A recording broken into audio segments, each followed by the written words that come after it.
Kanchipuram Vakula silks నాణ్యత మా ప్రాధాన్యత. మదీనాగూడ, మియాపూర్, హైదరాబాద్ లో త్వరలో శుభారంభం.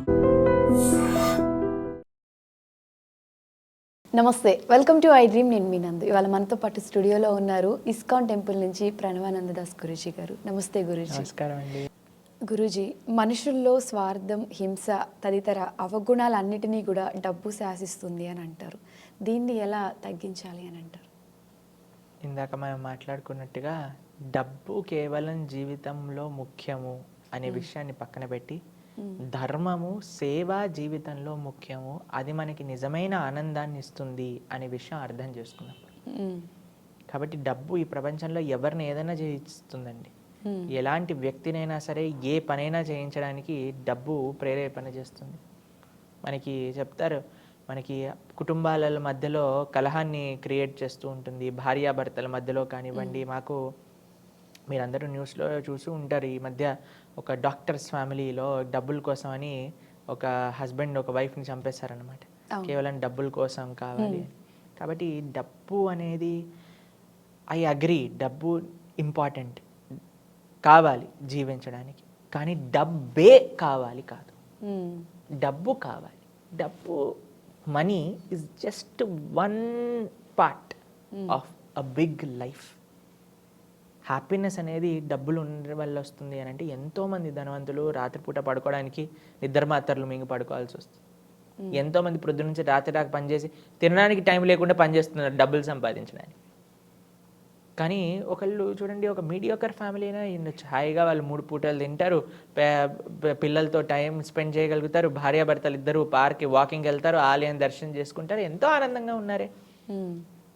కాబట్టి ఆనందం, డబ్బు, ఈ రెండు వేరే వేరే, రెండింటిని మిక్స్ చేయకూడదు. అన్నిటికంటే ముఖ్యం ఏంటి అని అంటే, ఈ డబ్బే జీవితంలో ముఖ్యము అన్న వాళ్ళకి ఇవన్నీ కూడా చేయాల్సి వస్తుంది. మీరు చెప్పేటట్టుగా హింస, ఈర్ష, ద్వేషము, కాంపిటీషన్, ఇవన్నీ వస్తాయి అన్నమాట.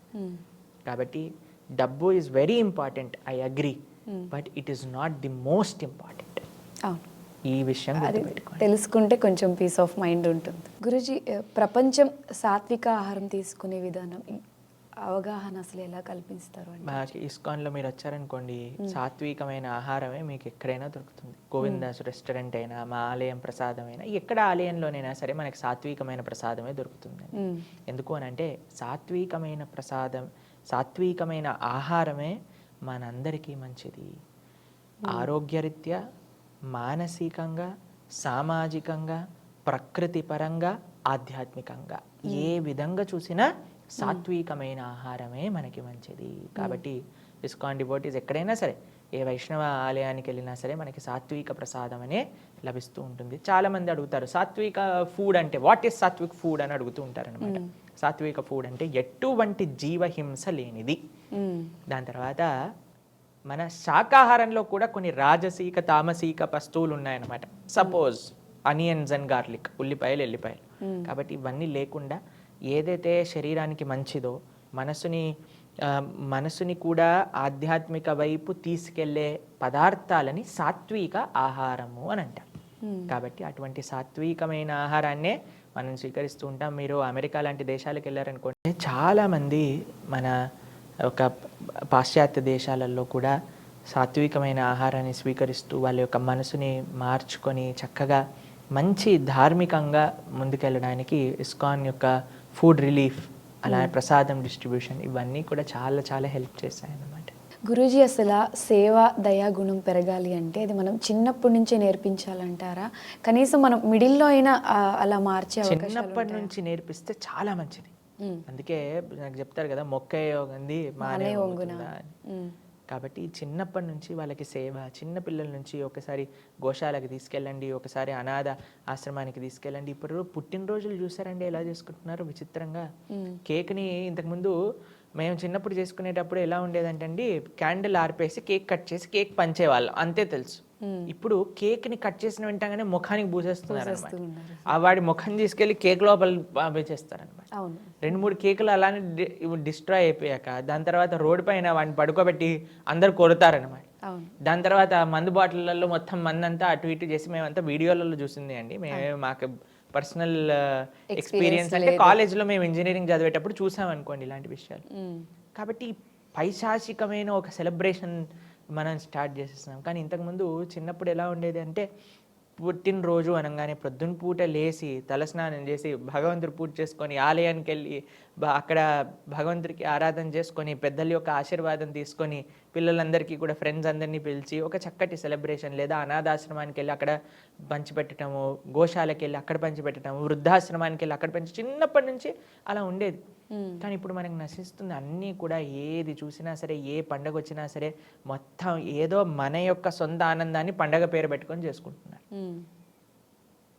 కాబట్టి ఇలా సమాజం మొత్తం కూడా సేవ నుంచి నేను ఎలా ఆనందంగా ఉండాలి అని మాత్రమే ఆలోచిస్తుంది. కానీ మన సనాతన సంస్కృతి ఎప్పుడూ సేవలో నీ ఆనందాన్ని చూసుకో అని చెప్తుంది. కాబట్టి ఈ యొక్క గుణాలు మీరు పెరగాలి అని అంటే చిన్నప్పటి నుంచి పిల్లలకి ఈ ఎక్స్ట్రావగెన్స్ చేయకండి. ఇప్పుడు చూడండి, బర్త్డే పార్టీలో కొంతమంది వేలాది రూపాయలు, లక్షలాది రూపాయలు కూడా ఖర్చు పెడుతూ ఉన్నారు. ఇప్పుడు చిన్నపిల్లలు కాదండి, పెద్ద పిల్లలు అనాల్సి వస్తుంది ఇప్పుడు. ఎందుకంటే వాళ్ళు ఇంకా ఖర్చు పెడుతున్నారనమాట.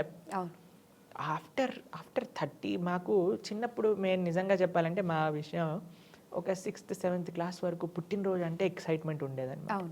దాని తర్వాత I don't feel anything now. Just common day. అయ్యో ఒక సంవత్సరం అయిపోయింది నా జీవితంలో నుంచి, భగవంతుడి దగ్గరికి ఎంత ప్రోగ్రెస్ చేశాము అని ప్రశ్నార్థకంగా. కానీ ఇప్పుడు పెద్ద వాళ్ళు, మొన్న మేము ఒక వీడియో చూసాం, చాలా బాధపడ్డాం. ₹1 కోటి ఖర్చు పెట్టి ఎవరో పుట్టినరోజు చేసుకున్నారట. అంటే చేసుకోవద్దు అని నేను చెప్పట్లేదండి, కానీ ప్రశ్నించుకోవాలి మనల్ని. మనం ఎంత సేవ చేస్తున్నాం, మనం ధార్మికంగా ఎంత ఉండగలుగుతున్నాము.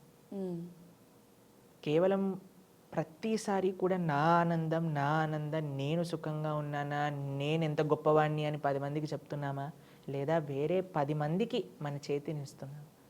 అందుకే మా గోరగోపాల్ ప్రభు మీ అందరికీ తెలిసే ఉంటుంది, ఆయన అంటారనమాట, handsome does not mean being handsome but giving your hand to some అని అంటారనమాట ఆయన.